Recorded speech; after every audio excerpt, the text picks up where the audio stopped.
Step into the light. Words are the tools, we'll use them right.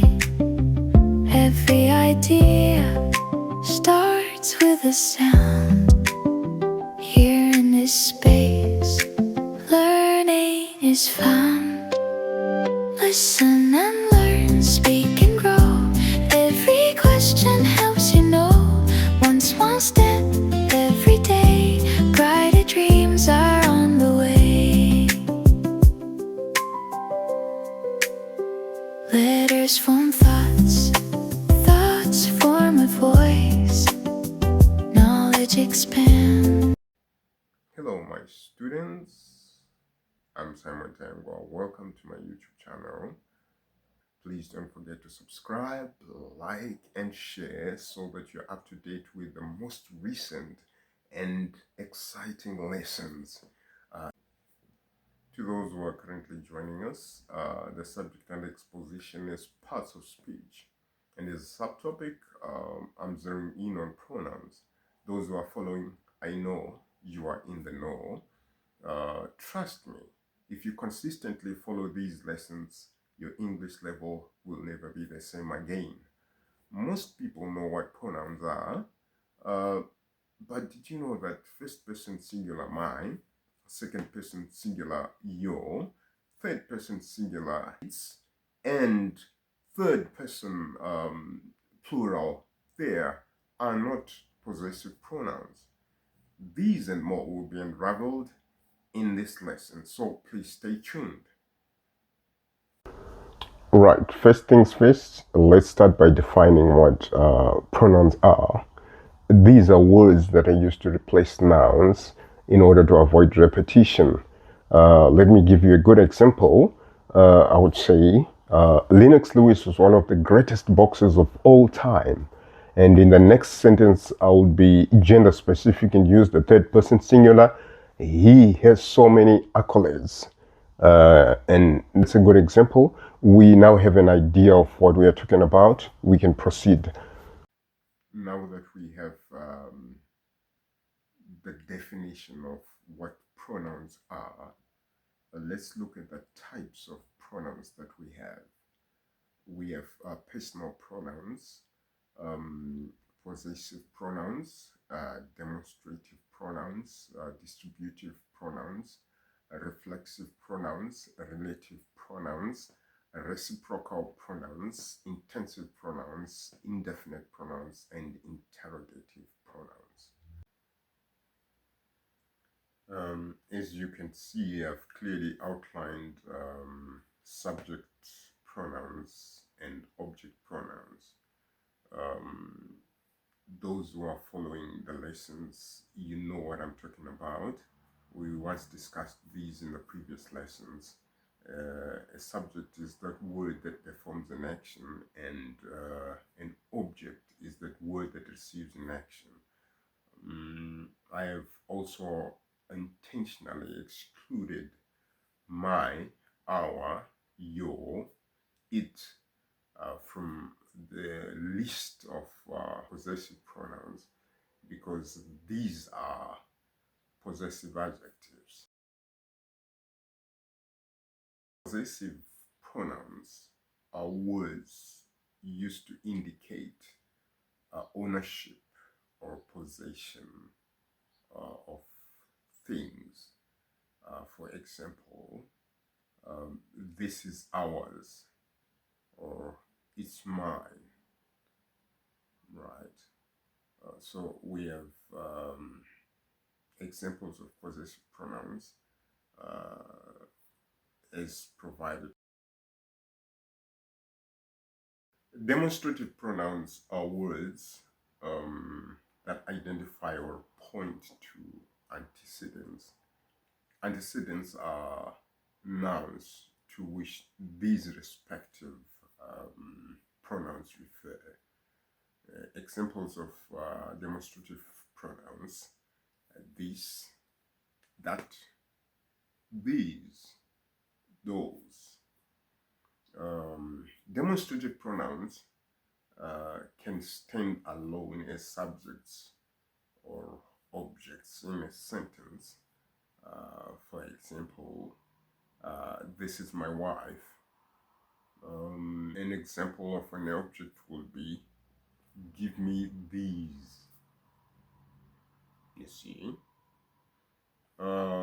So nominally, demonstrative pronouns and demonstrative adjectives are the same. It is the syntactic function that differentiates them. For example, that is bird versus that behavior is bird. That is bird. That in this particular sentence is a demonstrative pronoun. That behavior is bird. In this other sentence, that becomes a demonstrative adjective.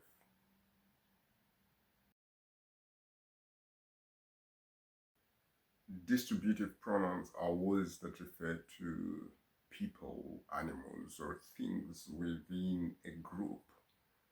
For example, each, every, none, neither. These are examples of distributive pronouns. We have similar distributive adjectives.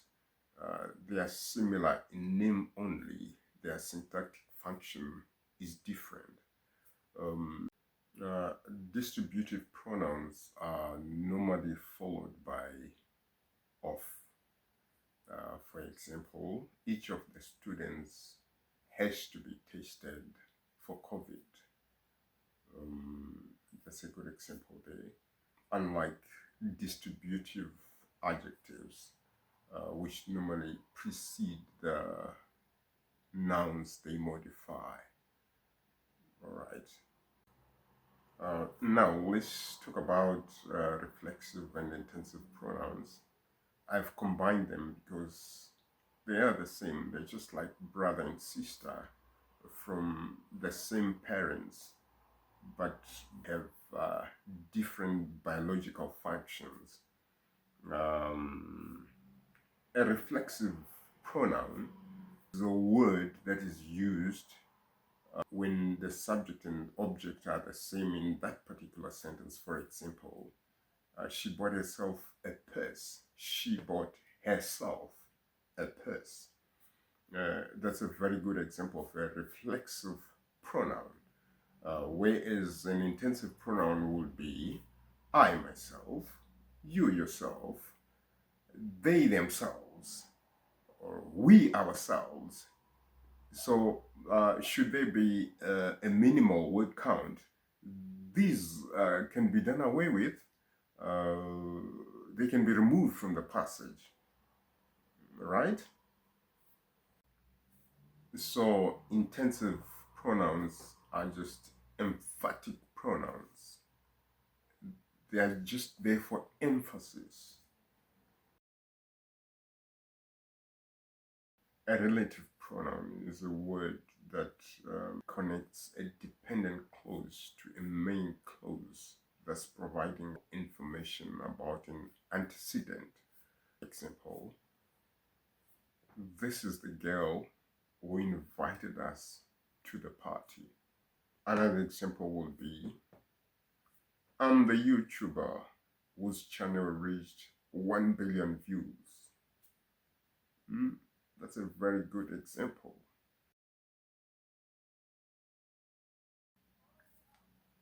A reciprocal pronouns words that refer to two or more people, animals, or things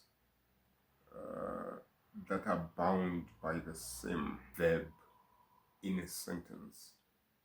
For example, Benny and Bertie love each other. These two are bound by the same verb, love. So this has something to do with mutual relations. Another example would be, all the pastors send gifts to one another. You see? So it was this pastor sending gifts to that pastor, and that other one sending gifts to this one, and so on. Then we move on to indefinite pronouns. These are words or pronouns that are not specific in terms of gender, quantity, or location. They're not specific. For example, anyone, someone, that's for people, right? And for things, we can say anything, something, and for places, we can say anywhere, somewhere, and for all, we can say both, with several. Please note, when asking questions or giving negative responses, you say, is there anybody home? You don't say, is there somebody home? And when you have a negative response, you say, I didn't see anyone. You don't say, I didn't see someone. All right? Finally, let's look at interrogative pronouns. These are words that are used to ask questions. For example, who, whose, whom, what, which, and who is a subject pronoun, whom is an object pronoun. You should bear this in mind. But there's a similarity of interrogative pronouns and interrogative adjectives. Don't confuse the two. Don't also confuse interrogative pronouns with relative pronouns. There's a difference. There's always a difference in their respective syntactic functions. They are the same words, but they function differently. So you should always note that. Let me give you examples of interrogative pronouns. Our first example would be, what is the book you read last night? That is an interrogative pronoun. What is the book that you read last night? Let me give you an example of an interrogative adjective. And my example would be, what book did you read last night? In this case, what is modifying the book, whereas in the first instance, what is replacing the noun in question. All right. Let's look at another example. Which is your favorite color? That's an interrogative pronoun. And then interrogative adjective would be, which color do you prefer? All right. I think you know the difference. The usage is different. The syntactic functions are different.